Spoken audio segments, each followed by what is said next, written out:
Il y a parfois des silences qui crient plus fort que les discours. Le silence des enseignants aujourd'hui est devenu insupportable. Insupportable parce qu'il est le reflet d'une trahison, celle d'un accord qu'on a appelé trêve sociale, mais qui n'a été en réalité qu'un voile jeté sur des injustices profondes. On ne signe pas une trêve quand le peuple a faim. On ne demande pas la paix sociale là où il n'y a jamais eu de justice sociale. La vérité, c'est que cette trêve sociale était morte-née. Elle portait déjà dans sa signature même les gemmes de la frustration.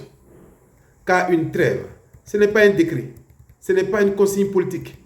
Une trêve, c'est une respiration, une confiance réciproque, le fruit d'une gouvernance humanisée. Or, depuis sa signature, que voient les enseignants? Des primes promises, puis oubliées, des conditions de travail indignes, des classes surchargées, du matériel insuffisant, des salaires stagnants très en deçà du courriel de la vie, une parole de l'État qui s'effrite à chaque rentrée scolaire. Et aujourd'hui, on ose leur reprocher de dire stop, de refuser de se taire pendant qu'on pétine leur dignité.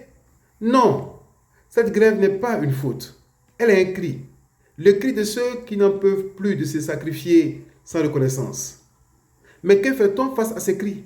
On menace, on intimide, on cherche à briser les leaders syndicaux. Pire encore, on incarcère, comme dans le cas de Dugarry Ghislain, militant pour la cause des enseignants. Mais depuis quand, s'il vous plaît, muselle-t-on une personne qui a le dos au mur? Depuis quand réprime-t-on ceux qui demandent simplement à vivre dignement de leur travail? Les intimidations, les menaces, les arrestations sont non seulement contre-productives, elles sont indignes. On ne gouverne pas par la peur. On n'éteint pas une braise avec des menaces. Car la colère née de la faim est plus forte que toutes les répressions. Et si rien ne change, toute la fonction publique pourrait suivre ce mouvement. Parce que le malaise est général. Il n'est pas limité aux enseignants. Il est structurel.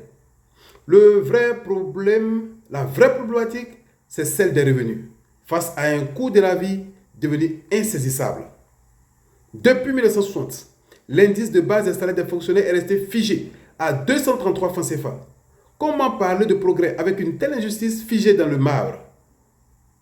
Il est urgent de le porter à plus de 500 francs CFA et d'indexer les salaires sur le coût réel de la vie. Sans cela, c'est toute la société ivoirienne qui risque de basculer dans une crise sociale profonde. Et il faut le rappeler, le droit de grève est un droit constitutionnel.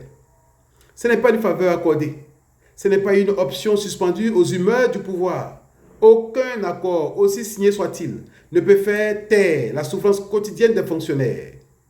La loi de la République protège le citoyen, surtout quand il est trahi. Alors posons-nous la vraie question. Qui a rompu la trêve sociale? Ceux qui élèvent la voix ou ceux qui ont trahi leur engagement? Ceux qui demandent du respect ou ceux qui réduisent la dignité humaine à des slogans?